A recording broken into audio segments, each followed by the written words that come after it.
barbecue family. Thank you guys for tuning in to another episode on our channel. I'm Maddie and this is Kiki and we are Canada's favorite female grill masters.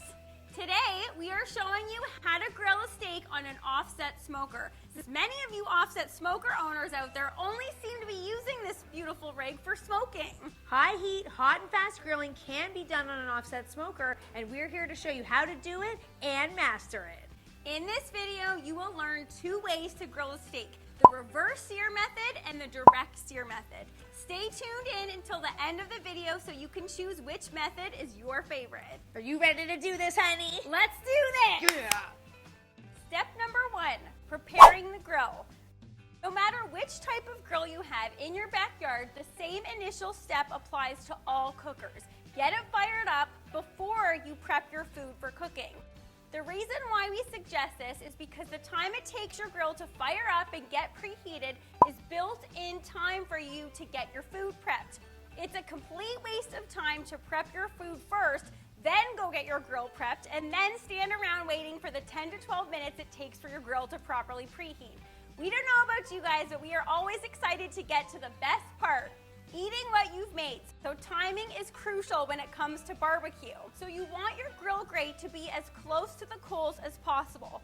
For most offset smokers, there isn't a fire management system on the inside of the firebox. You just place your charcoal and wood right inside the firebox. However, the key to a grate sear is having the meat as close to the heat as possible. So you want to raise up the wood and charcoal so it can get closer to the grill grates. Unless you're grilling right on top of the hot coals, caveman style, but that's another video right in itself. To raise up our coals and wood, we use charcoal baskets placed on top of the grate from the burner of our gas grill. Talk about modifications. This results in the coals being super close to the grill grate, resulting in a high heat sear. For this cook, we're using hickory wood and charcoal. Light your chimney, add your wood, and then while you wait for the smoke to turn from white to blue, go get your steaks prepped. Step 2, preparing the steaks for the cook. Here we have 2 thick-cut ribeye steaks from our local butcher, Helenda's Meats. Just a reminder to everyone, please remember to support your local butcher, as unfortunately the art of butchery is slowly dying off. We've allowed them to come up to room temperature by removing them from the fridge a half hour before we're ready to have them hit the grill. The reason we suggest this step is so that A, the meat can cook more evenly, and B, it will cook quicker. If the meat were to hit the grill right from the fridge, it would take even longer for your steak to reach your desired cooking temperature. Because we want the flavor of these ribeyes to shine through, we're not going to use any overpowering rubs here. We're just going to oil them with olive oil and simply season them with salt, pepper, and garlic powder. Just look at how good these look already. Now it's time to dump your coals and let your grill preheat for 10 to 12 minutes. Step number 3, placing the steaks onto your grill. Now that you've waited for your grill to properly preheat and the white smoke has turned from white to thin and blue, it's time for these steaks to hit the grill. Starting with the direct sear method, place the steak directly over the coals on top of the grill grate. Brace yourself, because if you're anything like us, hearing the steak sizzle and smelling that luscious smell is enough to make your knees buckle. Remember, barbecue family, safety first. The steak will tell you when it's ready to be turned. If it sticks, leave it alone. Once the meat successfully comes away from the grill, it's ready to be flipped. Put the lid down and wait about a minute or 2 before lifting the lid and temping the meat. Cook the meat to your desired doneness. For us, that's medium rare, aka 135 degrees. For the reverse sear method using an offset smoker, dial your grill into the 250 to 300 degree mark. Remember, more airflow means hotter temps, so if your grill is cooking too low, open your vents further. If your grill is cooking too hot, close the vents up a bit. You're going to place the steak in a main barbecue chamber close to the firebox. Close the lid and have your meat thermometer handy, as you should temp the meat after 10 minutes. If you're aiming to cook your ribeye to medium rare, then you're aiming for your meat thermometer to read 120 to 125 degrees, as the meat will reach the done temperature of 135 degrees when it gets seared directly over the coals. Once it hits 120 degrees, it's time for the high heat sear. Open the lid of the main barbecue chamber as well as the firebox and gently move the steak from its initial cooking place to the firebox. Just listen to that sear. Flip after about a minute or so, wait another minute, temp it, and take it off the grill to rest.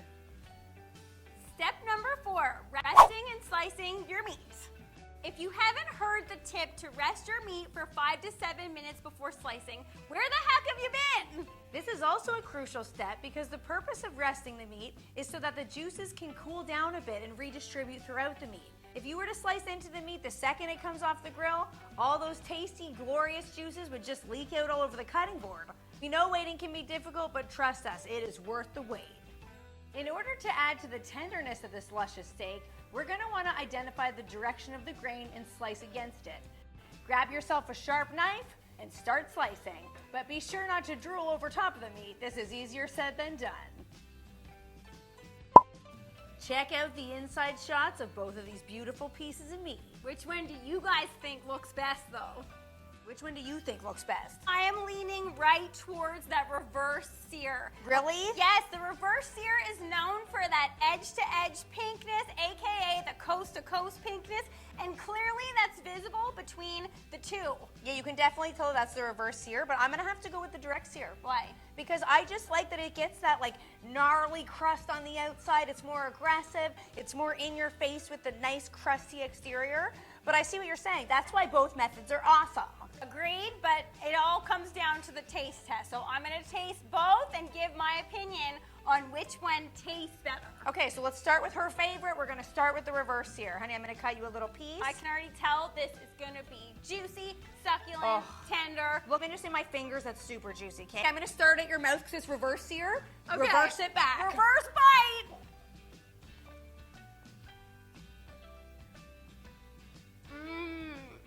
That is so tender.